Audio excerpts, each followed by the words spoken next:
Bien, vamos a tener una palabra de oración, así empezamos, después se irán uniendo el resto, ya envié las invitaciones. Así que cerramos los ojos y los que no los veo confío en que me van a hacer caso. Cerramos los ojos y oramos. Dios y Padre Santo, gracias por este tiempo, esta posibilidad de estudiar, Señor, y Señor, rogamos, imploramos a ti que esto sea de bendición, que seas tú el que nos hable, el que nos instruya, y el que permita que toda esta información, que no dejan de ser datos, Señor, tu Espíritu Santo nos ilumine y nos permita comprender que detrás de todo esto hay un propósito. Hubo un propósito para cada cosa de las que has dejado registradas en tu palabra, Señor, y buscamos encontrarlo, Señor. En el santo y bendito nombre de Cristo Jesús te pedimos todo esto y te agradecemos por esta posibilidad. Amén. Amén, Señor. Bien. ¿Lo corto acá, amor? No te preocupes, yo bajo el sonido, yo lo silencio a ustedes. Ahí estamos. Lo primero que vamos a hacer entonces es compartir mi pantalla. Ahí estamos. Así vemos. Bien. El PowerPoint para esta tarde-noche. Estamos viendo teología bíblica, sabemos que hemos seleccionado el tiempo o el periodo del reino dividido, así que lo que en esta noche me gustaría que hagamos sería situarnos un poquito ya en el contexto histórico que nos va a servir cuando vayamos analizando cada profeta en particular. Ahora ya el estudio se comienza a organizar y ordenar. Hasta ahora era simplemente conocer qué es en sí la teología bíblica, tomar ejemplos, ir identificando cada una de las herramientas que nosotros utilizamos y que pueden ser útiles para realizar este tipo de estudios, que no es un estudio muy común, no es muy normal, pero no deja de ser útil y muy provechoso. Entonces, con el fin de situarlos en la historia, vamos a empezar a conocer de la historia del reino dividido. No me gustaría tener clases únicamente para leer libro de Reyes y libro de Crónicas, así que yo lo que hice fue aprovechar las herramientas que uno tiene. Si ustedes tienen el auxiliar portavoz en sus casas, lo que yo les voy a mostrar lo van a poder tener, y si no, de igual manera yo siempre comparto todo el material que preparo. Lo primero que vamos a conocer o aprender un poquito son los reyes del norte. Entonces, el primero que vamos a hablar es Jeroboam, pero antes de hablar de Jeroboam, veamos cómo llegamos a este querido personaje. Ahí estamos. Esperen que estoy achicando acá. Vamos a volver a repasar un poquito esto de la historia. ¿Qué fue lo que sucedió? Nosotros vimos que luego de que el rey Salomón cometiese varios pecados, se alejase mucho de lo que es la voluntad de Dios, el pueblo empezó a rebelarse. Y un personaje en particular cobró relevancia, que es Jeroboam. Bueno, Jeroboam, acá lo tenemos descrito, fue miembro del Consejo de Ministros de Salomón, pero él tuvo que huir a Egipto por un tiempo para librarse de la ira del rey, en ese caso Salomón. Cuando muere Salomón, queda Roboam a cargo del reino, hasta ese momento un único reino, el Reino Unido. Roboam, muy mal aconsejado, ya lo vamos a ver, y con mucha falta de tacto, genera la molestia del pueblo. El pueblo eligió a alguien que lo represente para hablar con Roboam. Esa persona fue este mismo personaje, el famoso Jeroboam, que fue el primer, o se convirtió en el primer rey del norte. Entonces, características de Jeroboam. Fue miembro del Consejo de Ministros de Salomón, tuvo que huir a Egipto por un tiempo para librarse de la ira del rey. Él fue quien dirige la rebelión de las 10 tribus en Siquem, que es donde se habían reunido el pueblo y Roboam para hablar. La religión falsa que él instaura, eso pueden ir a Primera Reyes capítulo 12, por ejemplo, la religión falsa que él instaura lleva a Israel a pecar. El altar que levantó fue destruido, su brazo quedó paralizado, su hijo murió y todo a consecuencia de su pecado. Esto lo vimos en las profecías que yo seleccioné con cumplimiento en el tiempo del reino dividido. Vimos esto del altar, este episodio tan particular. Fue derrotado en la guerra que tuvo con Abiam, uno de los reyes del sur, y sufrió una enfermedad de parte de Dios que terminó con él, terminó con su vida. Este fue el personaje Jeroboam. Estamos conociendo un poquito de los reyes de Israel, del reino del norte. El siguiente personaje es Nadab, hijo de Jeroboam, pero con una duración en su reinado de muy poco tiempo. Bien, se sigue sumando gente, qué lindo, che. Hijo de Jeroboam, pero asesinado por un rebelde llamado Baasa. ¿Sí? Muy poco tiempo duró el reinado de Nadab, llegó a ser muy poco. Fíjense que en lo que es el texto sagrado solamente tenemos 4 versículos, 25, 26, 27 y 28 de Primera Reyes 15. Solo eso sabemos de Nadab, que asumió como rey y que fue asesinado por un rebelde llamado Baasa. Baasa se convierte en el siguiente rey de Israel, del reino del norte.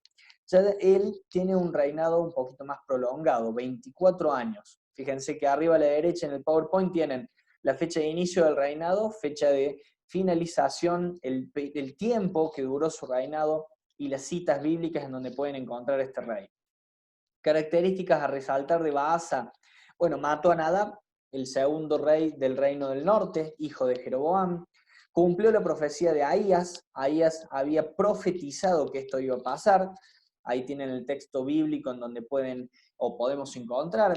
Lo hagamos. Primera Reyes capítulo 14, verso 4. Primera Reyes 14, 4. Vamos a buscarlo para también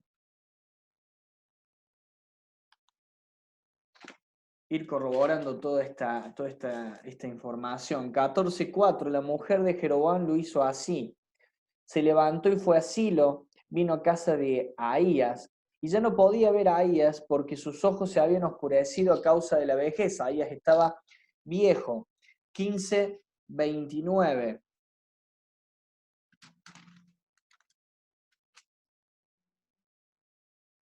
Y cuando él vino al reino, mató a toda la casa de Jeroboam, sin dejar alma viviente de los de Jeroboam hasta raerla, conforme a la palabra de que Jehová habló por su siervo Ahías Silonita. Bueno, ¿cuál fue la palabra?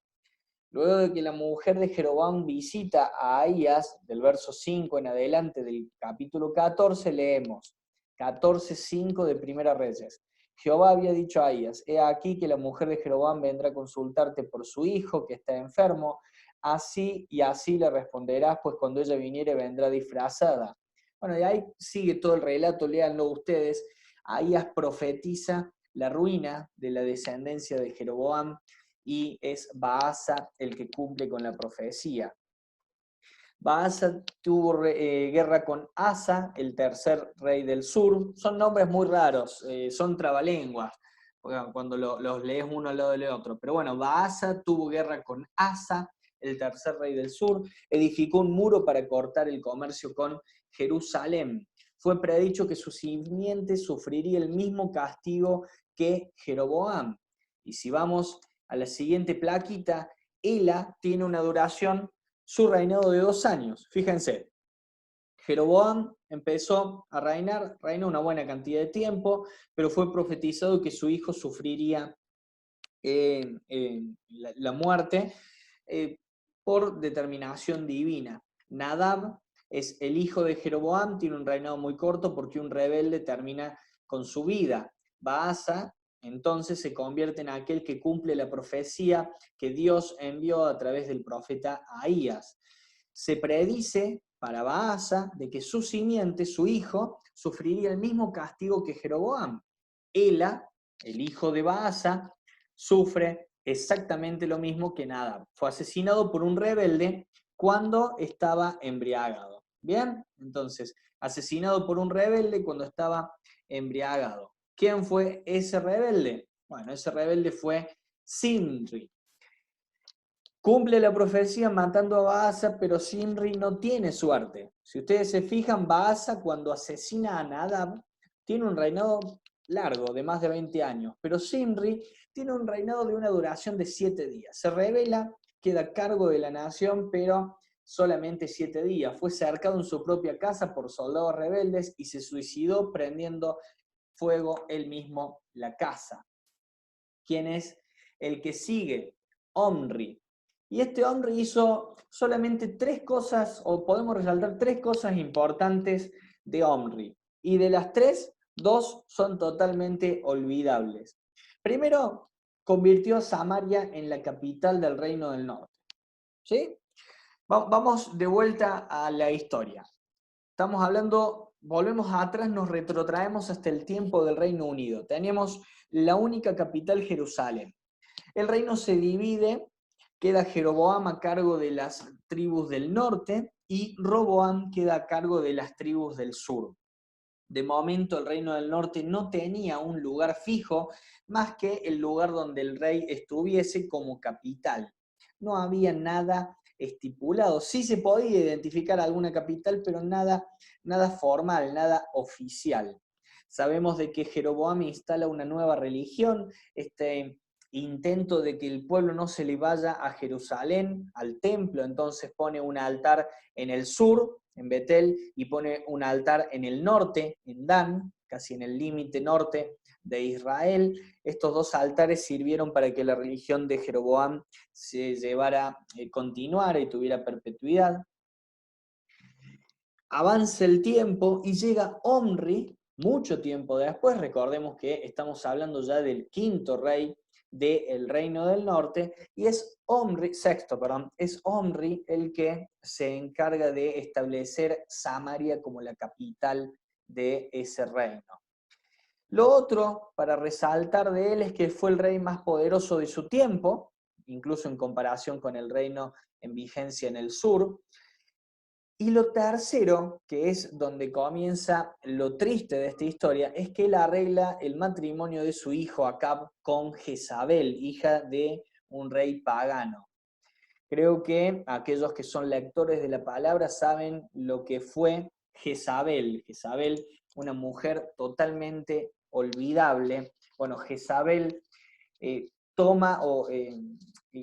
entra en escena por culpa, podríamos decirlo, de Omri. Omri que arregla el matrimonio de su hijo con Jezabel.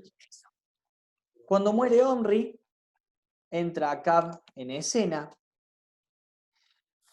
Acab se casa con Jezabel y sabemos que básicamente todo lo que hizo Acab fue desastroso. Su adoración a Baal fue la causa de una gran hambre que se padeció en la tierra de Israel. Se le concedió que derrotara a Siria 2 veces para demostrar un hecho.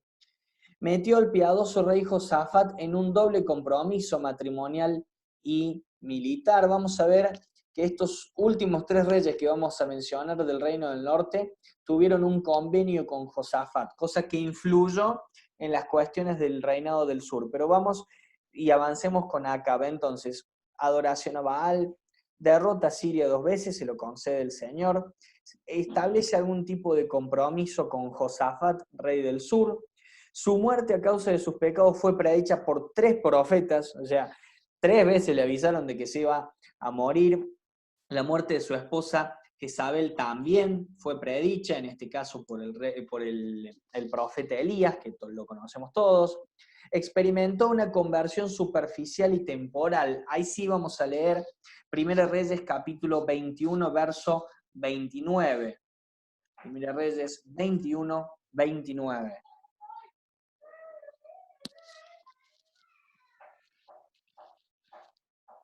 Dice 1 Reyes 21, 29. ¿No has visto cómo Acab se ha humillado delante de mí? Pues por cuanto se ha humillado delante de mí, no traeré el mal en sus días, en los días de su hijo, traeré el mal sobre su casa. Volvemos a leer, son palabras de Jehová a Elías. ¿No has visto cómo Acab se ha humillado delante de mí? Pues por cuanto se ha humillado delante de mí, no traeré el mal en sus días, en los días de su hijo traeré mal sobre su casa. Bueno, una conversión superficial pero totalmente temporal, porque llegamos al capítulo 22 de Primera Reyes y vemos los desastres que continúa haciendo Acab. ¿Por qué me frené un segundito en este texto? Porque esto de las conversiones falsas no es algo nuevo, no es algo de hoy, no es algo que nos cruzamos nosotros en la iglesia y que forma parte de un problema actual en el ámbito cristiano o en el ámbito de la familia de Dios. Esto es algo que se viene dando a lo largo de la historia y que es una constante. Personas que tienen una aparente conversión, una aparente entrega al Señor, pero que luego los hechos terminan mostrando que no es así.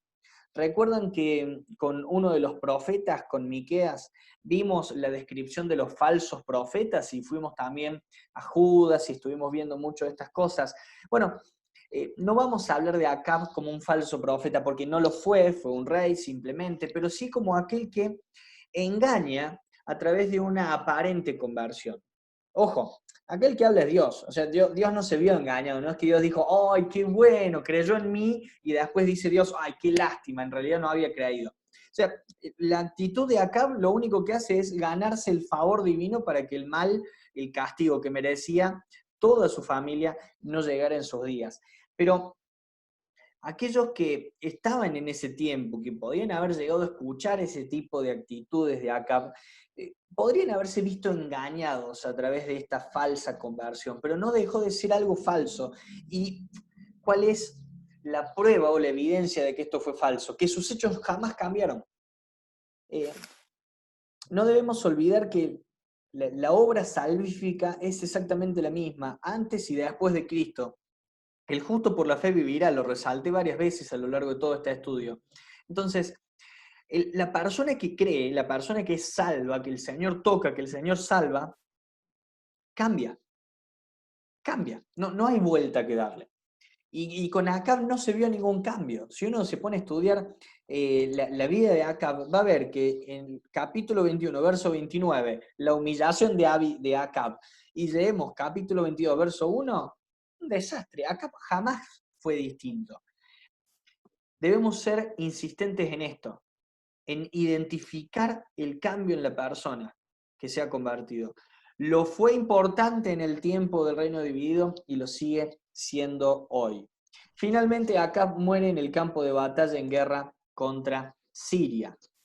Siguiente rey, hijo de Acab, Ocosías, es el hijo mayor de Acab y Jezabel. Bueno, su reinado duró solamente 2 años, era el hijo mayor, convenció a Josafat de que se asociara con él para construir una flota mercantil en Ezión Geber.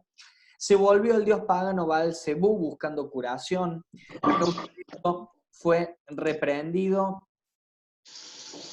por Elías, a quien procuró arrestar, y sufrió una caída por la ventana de su palacio en Samaria que resultó fatal. Muere por una caída en su propio palacio. Fue un suicidio, sino fue un accidente. Espérenme un segundito que hay una personita que tengo que mutear, no sé quién será. Acá. Bueno, teóricamente están todos muteados. Bien. Continuamos. Cosas coincidentes entre padre e hijo. Padre metió al piadoso rey Josafat en un doble compromiso, matrimonial y militar. Hijo, Ocosías, ¿qué hace? Convence a Josafat de asociarse con él para construir una flota mercantil. Joram no era hijo de Ocosías, sino hermano de Ocosías. Era el hijo más joven de Acab y Jezabel. De vuelta entra Josafat en escena. Persuadió a Josafat de que se aliara con él contra Siria. El profeta Eliseo realizó un milagro por amor de Josafat que les permitió ganar la batalla. Eliseo ayudó después a Joram avisándole de varias emboscadas que los sirios habían planeado. Le impidió que matara a ciertos soldados enemigos sirios que habían sido cegados por Dios de forma sobrenatural. Esta historia creo que la conocemos todos, es cuando Eliseo le muestra a su siervo o pide a Dios que le muestre al ayudante que tenía en ese momento, al discípulo de Eliseo, que vea todo el ejército de ángeles que estaban cubriendo y resguardándolos a él. Y a ese ejército que el Señor termina cegando de forma sobrenatural, Eliseo le impide a Joram que lo asesine. Él fue el rey al cual acudió Naamán buscando sanidad de su enfermedad de la lepra. La historia de Naamán, que es curado de la lepra. Bueno, Naamán acude al rey Joram. Era el rey cuando Dios usó a 4 leprosos para salvar a Samaria de morir de hambre. Esta historia no sé si la conocen, pero Samaria estaba siendo sitiada, Samaria estaba pasando un tiempo complicado, no sé si saben lo que es el sitio, pero el sitio es cuando un ejército enemigo cercaba la ciudad no permitiendo que nada entre ni salga. Eso limitaba el comercio y el acceso a los bienes, principalmente a lo que es alimentos. Entonces, la ciudad se veía forzada a utilizar todos los recursos que tenían dentro de los muros o dentro del lugar de sitio.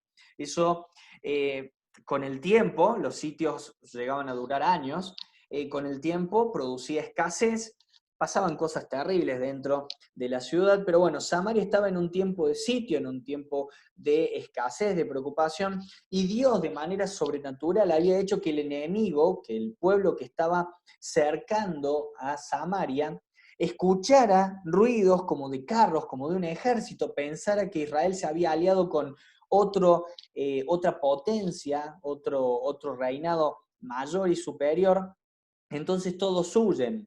Bueno, ¿quiénes se dan cuenta de esto? Porque toda la ciudad estaba encerrada, estaban todos adentro del lugar, adentro de la ciudad, y ninguno se enteró de la huida del ejército enemigo, que estaba a cierta distancia.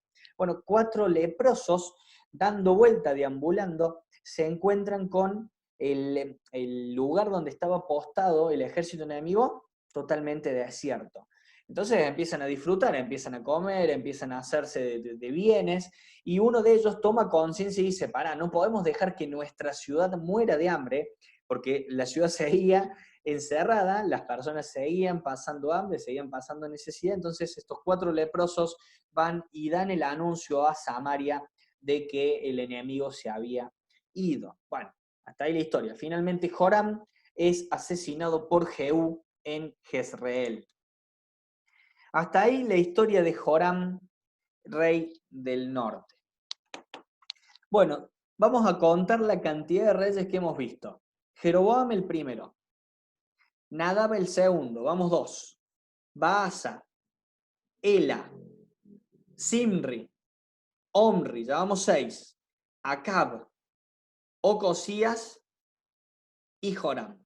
Bien, en total 9 reyes llevamos hasta este momento, hasta Joram. 9 reyes. Vamos a ver un poco de los reyes del sur. Algo que no resalté. Fíjense el tiempo, la fecha. Estamos hablando de que Joram finaliza su reinado de aproximadamente 12 años en el año 840 a.C. Bien, ya van a entender la relevancia cuando lleguemos un poquito más adelante en el estudio. Veamos los reyes del sur. Volvemos atrás en el tiempo, volvemos a el año aproximadamente 931 a.C., donde se produce la división de la nación, la división del reino, en Reino del Norte y Reino del Sur. Ya vimos el Reino del Norte que inició con Jeroboam y llegamos al 9º rey. Ahora iniciamos el recuento de lo que es el Reino del Sur, que tiene una historia un poquito más tranquila. Tranquila en el sentido de que no hay rebeldes matando reyes, tomando reinados, siendo cercados, ni nada. ¿Sí? Acá se continúa con la línea de sangre del rey David. Roboam, hijo de Salomón, hijo de David, es quien asume el reino. Su necedad y falta de tacto provoca la guerra civil que divide el reino. Sigue con algunas de las costumbres malas, muy malas y desastrosas que lo llevaron al no vamos a decir apostasía, porque no apostató Salomón, pero sí a apartarse de la verdad durante un tiempo a Salomón, que es tener muchas mujeres. Recordemos que aunque los reyes de Israel y aunque en la antigüedad encontremos varones de Dios que hayan practicado o vivido en la poligamia, eso no significa de que el sentir divino aprueba esta realidad. El sentir divino siempre fue la monogamia. Pero bueno, Roboam, 18 esposas, 60 concubinas, 78 mujeres, por lo menos oficiales, tuvo en su vida. Su esposa favorita, fíjense esta locura, no solamente tener un montón de mujeres, sino una más importante que la otra.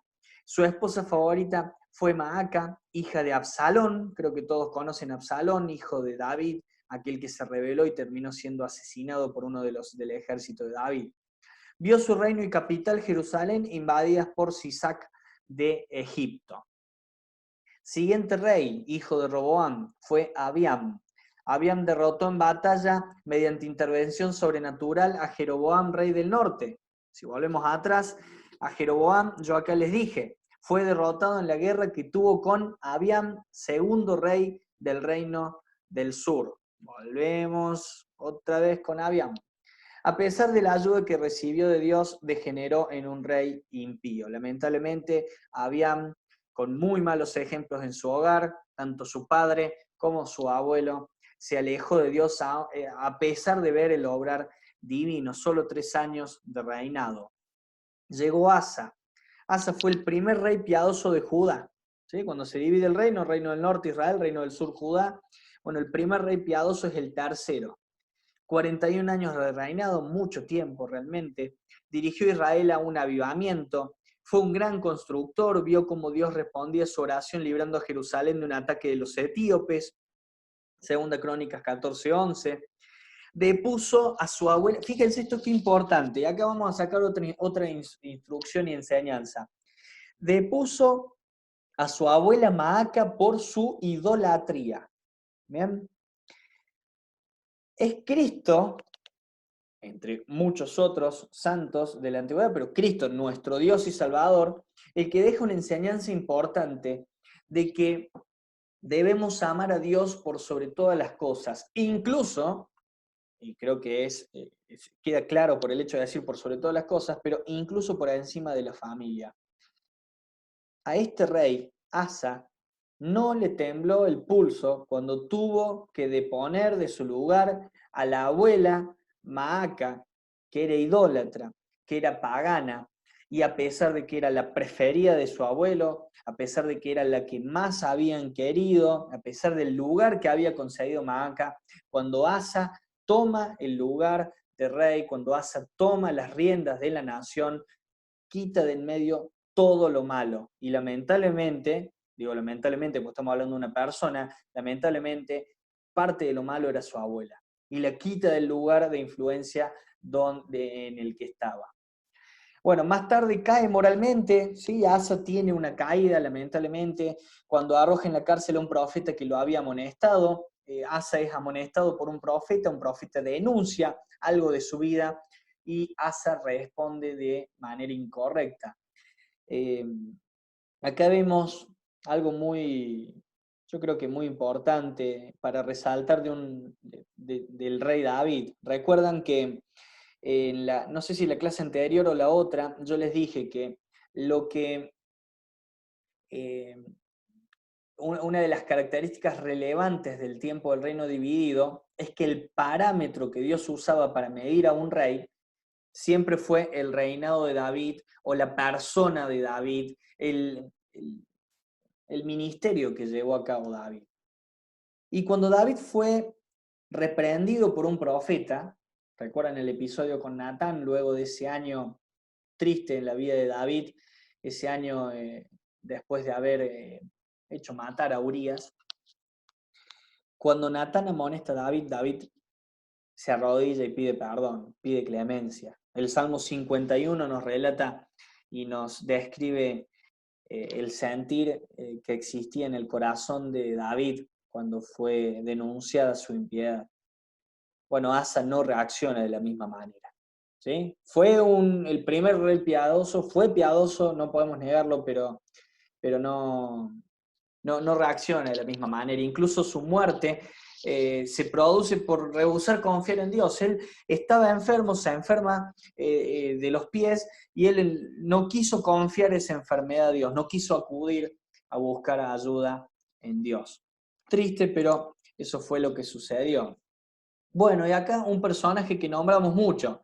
Volvemos un poquito atrás.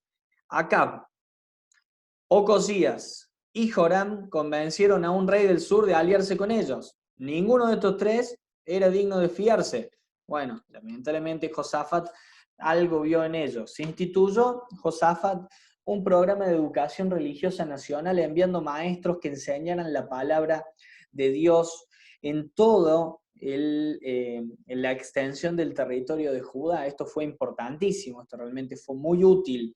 O sea, Josafat es otro de los reyes piadosos en Israel, pero echa a perder su testimonio por asociarse con 3 reyes impíos del norte. Esto es muy importante, o sea, hay mucho para resaltar, hay mucha enseñanza para sacar acá. Fíjense cómo el testimonio de alguien piadoso se termina viendo opacado, ensuciado. ¿Por qué?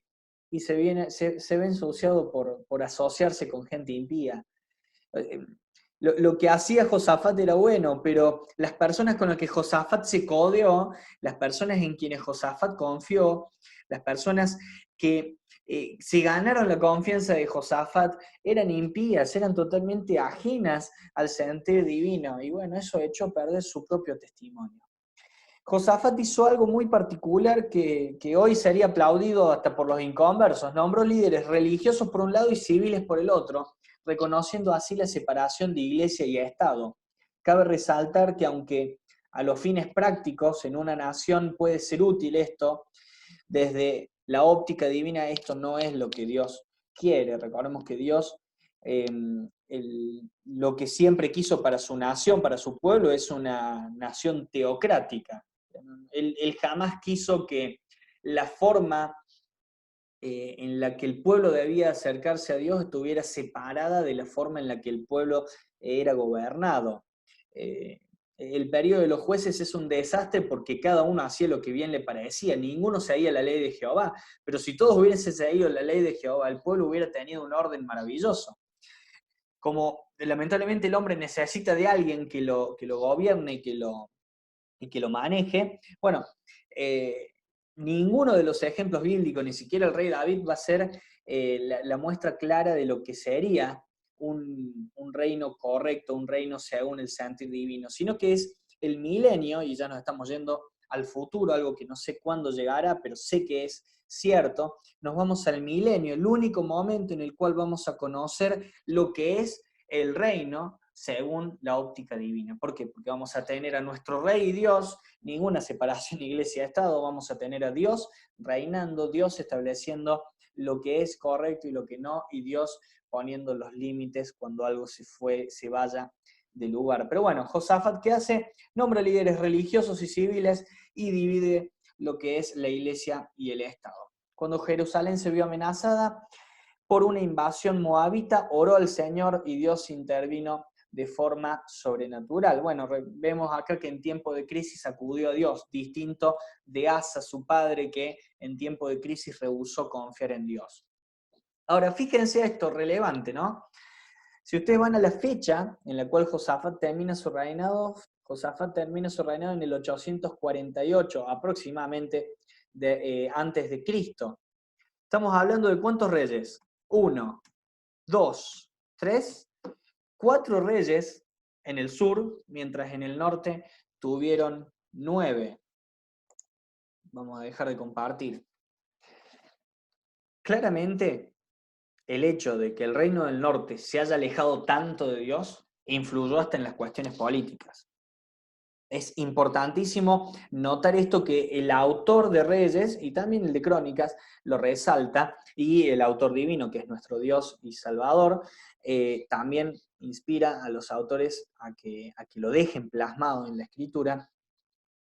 El hecho de apartarse tanto de Dios influye. Influye porque el Reino del Norte fue un desastre realmente. O sea, si ustedes ven la forma en la que el Reino del Norte se fue moviendo y cómo fue avanzando, es desastroso. O sea, creo que no creo, son 9 dinastías en total. Si uno se pone a ver, con dinastía me refiero a familias que se suceden en el reino. Son 9 dinastías en total, algunas de ellas de un solo rey, como por ejemplo Zimri, que no tuvo hijos, sino que estuvo 7 días solamente reinando. Omri, uno de los reyes que yo mencioné, que es el que establece la capital del reino del norte a Samaria. Bueno, Omri comparte un tiempo de reinado con Tibni, o sea, fue muy, muy desordenado el norte.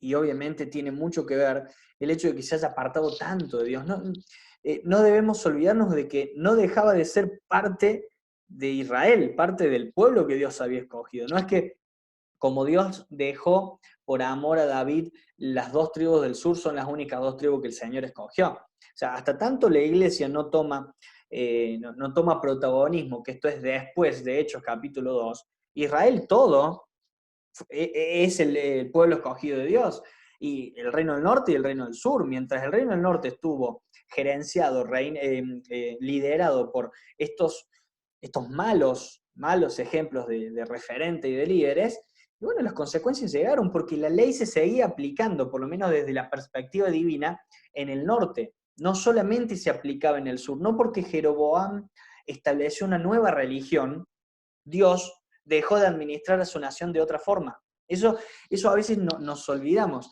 Jeroboam estableció una nueva religión, pero la Torá, el Pentateuco y el Decálogo, los 10 mandamientos de Éxodo capítulo 10 y todo el sistema legal de Levítico, para Dios se seguía aplicando. En ningún momento dejó de aplicarse.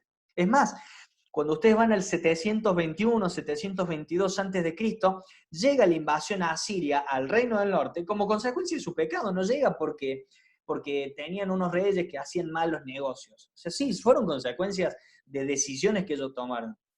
Pero todo a cargo de un Dios soberano que estaba viendo a su propio pueblo manejarse totalmente lejano a él. Que cada tanto tenía unas pequeñas luces podríamos decir, de espiritualidad.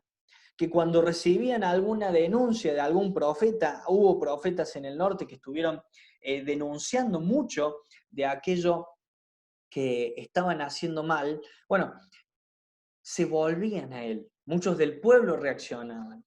Los antiguos quizá, por lo menos en tiempo de Jeroboam, no se habían olvidado del Dios que los había durante mucho tiempo identificado. Pero es importante resaltar esto. Para Dios, las reglas siguen siendo las mismas. Bueno, hasta acá hemos visto muchos datos y mucha historia. No sé si están acostumbrados o venían dispuestos a tantos datos, pero era necesario que lo hagamos. ¿Por qué? Porque todo lo que se viene necesita un contexto, y el contexto es este. Un contexto con un par de años, estamos hablando que en el 931 se divide el reino, y yo los llevé a casi 100 años de historia, 90 años de historia, del 931 al 840. Son 91 años de historia. En el reino del norte, 9 reyes. En el reino del sur, 4 reyes. El reino del norte, un desastre. 4 dinastías solamente hasta el tiempo que vimos. El reino del sur mantiene la misma dinastía, la línea de sangre de David. Tenemos en el sur, tenemos a Roboam, impío. Abiam, desastroso. 2 añitos, 3 añitos, chao. Llega Asa, un rey piadoso, que cuando llegó el tiempo de crisis se aleja. Y luego Josafat, muy bueno, muy bondadoso, pero ¿qué pasó con Josafat? No supo elegir sus vínculos, sus amistades. Si tuviésemos que hacer un estudio o un análisis teológico de solamente estos 90 años, hay mucho que se puede sacar, pero si hacemos un análisis teológico de estos 90 años, fíjense todas las instrucciones y enseñanzas puntuales que se pueden sacar. Las personas que elegimos que nos rodean, las personas con quienes nos asociamos. No hace falta que llegue 1 Corintios o 2 Corintios y que Pablo nos diga, no se unan en yugo desigual, no se aten con los incrédulos. Leamos la historia de Josafat. ¿Cómo le fue a Josafat cuando se ató a un incrédulo? A través de un compromiso, a través de un lazo, en ese caso un lazo político. Le sumó uno matrimonial y además económico. Desastre.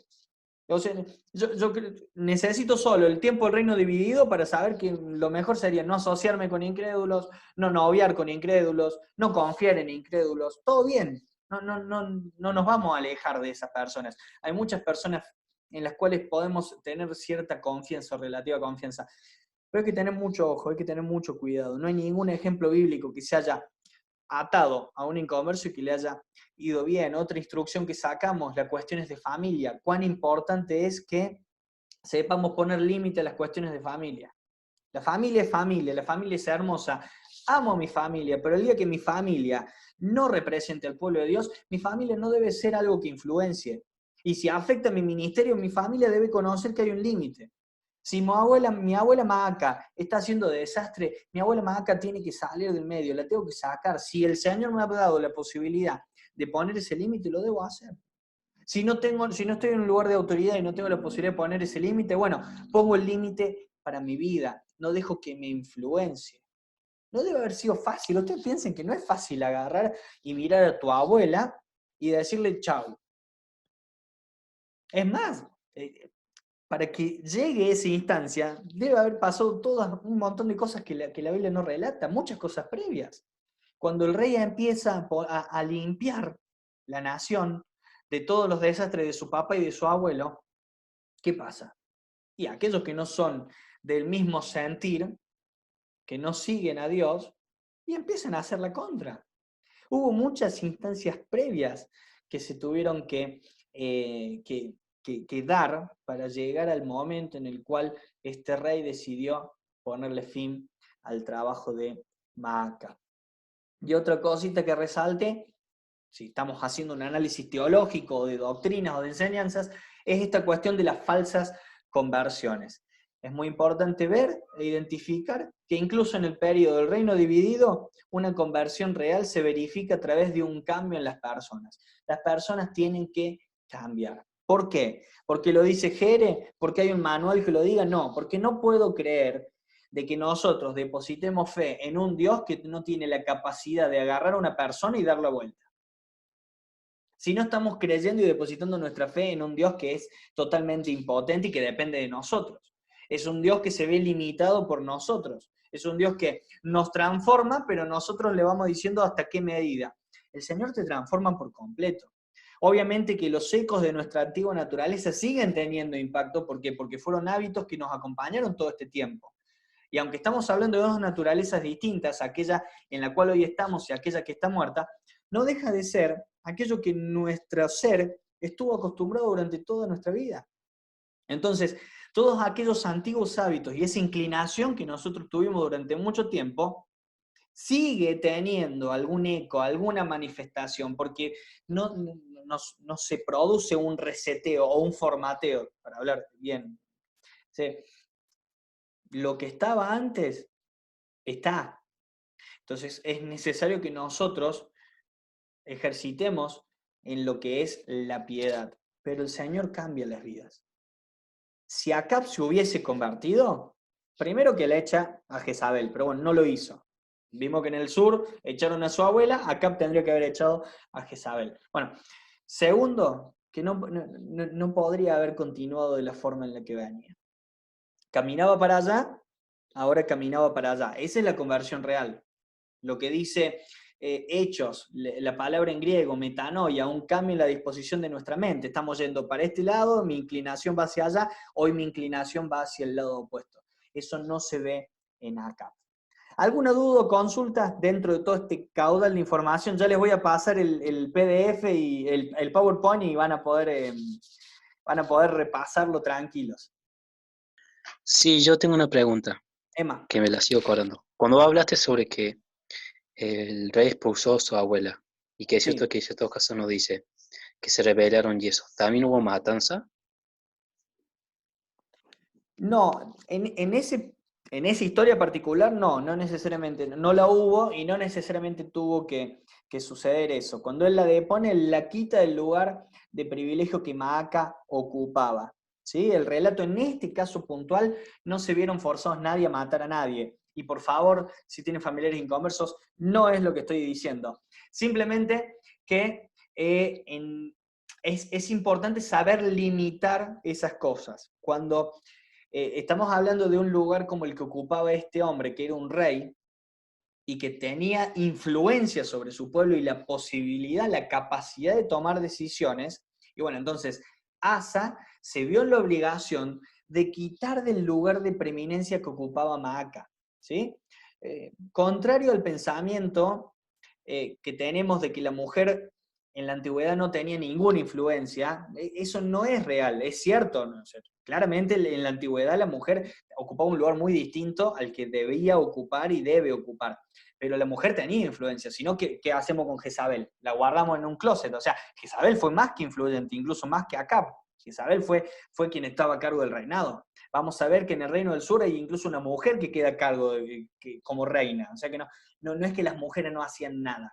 Y Maaca, como la esposa preferida en su momento de Roboam, luego como la mamá, luego como la predilecta y la que seguía teniendo relevancia en el reino, tenía influencia. Como mujer, como todo lo que quiera, en una antigüedad que era machista, todo como la miran, pero tenía influencia. Entonces lo que hace Asa es, para, hasta acá llegó. O sea, la reina madre, la reina abuela, ya no es más reina madre ni reina abuela. Ella no es nada más que alguien en mi linaje. Ella no es nada más que alguien con la que comparto sangre. Y se acabó. No quiero que la escuchen, no quiero que la oigan. Hasta acá llegó la influencia de Maaca. Eso es lo que hizo en ese momento Asa. Otros reyes en la historia sí se vieron en la obligación de tomar decisiones un poquito más drásticas, que no necesariamente tienen que darse, ¿sí? ¿Otra consulta? También había hecho un ídolo la abuela, un ídolo de acera, y él tira abajo también eso en el templo. Y ¿sabes qué te quería preguntar? Me llama la atención que en varios de estos reyes que mencionaste, dice que como que saca a los sodomitas de las ciudades. Exactamente. Los sodomitas, en función del texto sagrado, se refiere siempre a los que practican la homosexualidad, ¿sí? Con la práctica sexual con personas del mismo sexo, sea el lesbianismo o lo que conocemos como homosexual, que sería el hombre con hombre, mujer con mujer.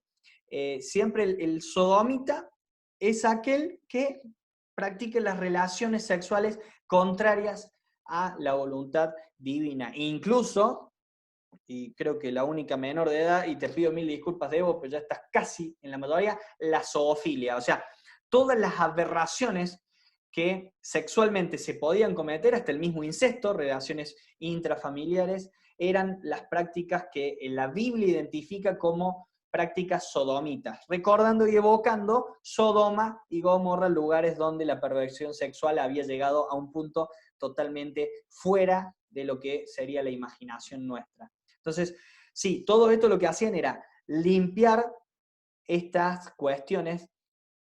Y bueno, ya que estamos, y muy bueno, Diego, que lo hayas sacado a colación, una de las características que van a ver cuando lean, y los invito por favor a que lean Reyes y Crónicas, cuando el reino se pervierte, la sexualidad es una de las primeras partes o áreas en donde se identifica esta desviación.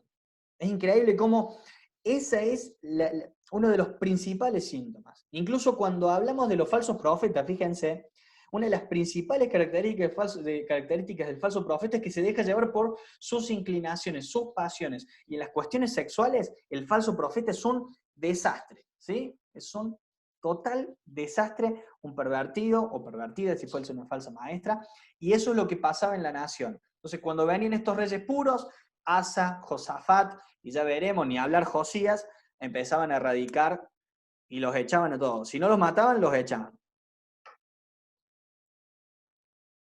Otra cosita, otra consulta. Venimos re bien con el tiempo, estoy sorprendido. Bueno, terminamos con una palabra de oración. Los invito a repasar todo esto porque el sábado que viene no voy a repasar, voy a avanzar del cuarto rey del sur y desde el noveno rey del norte empezamos con el 10º y el quinto, ¿sí? Oramos. Dios y Padre Santo, gracias Señor por esta posibilidad que nos has dado y gracias porque tú nos instruyes, nos capacitas, nos preparas para poder avanzar en el conocimiento de tu palabra que nos permite conocerte a ti, Señor. Que sepamos sacar de todo esto el provecho que es necesario para nuestra vida, Señor. En el santo y bendito nombre de Cristo Jesús. Amén.